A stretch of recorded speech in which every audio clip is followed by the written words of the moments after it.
So I had an allergy test done yesterday, and this isn't the first time. I've been allergy tested before a few years ago, and I tested positive for a bunch of stuff.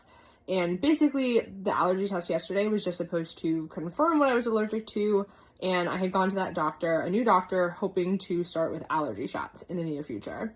And instead, that test was negative for everything. Apparently, I have no allergies, despite all of my allergy symptoms constantly, no allergies whatsoever. And it was frustrating, it was annoying, and it made me think about all the writers out there who have gotten contradictory feedback on their stories and now have no idea how to move forward. Because unlike my situation, I'm having a blood test that's gonna, hopefully be the tiebreaker between these two competing allergy tests.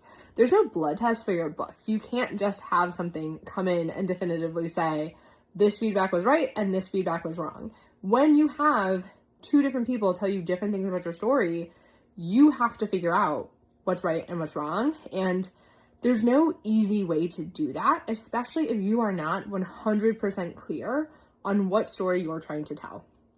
And that's why when I work with people, the very, very first thing that we have to do is figure out, what story are you trying to tell? Who is it for? What genre is it?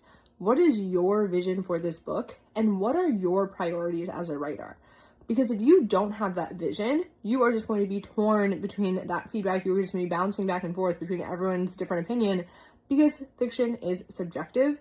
There is no right or wrong answer. There is no quick fix, easy test to figure out who's right and who's wrong. So you have to have a clear vision.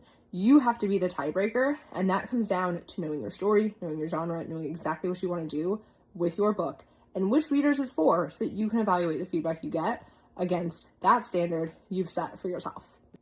All right, if you have no idea how to even begin to set a vision for your book, you have no idea what I'm talking about, go to oliviahelpswriters.com/kickstart.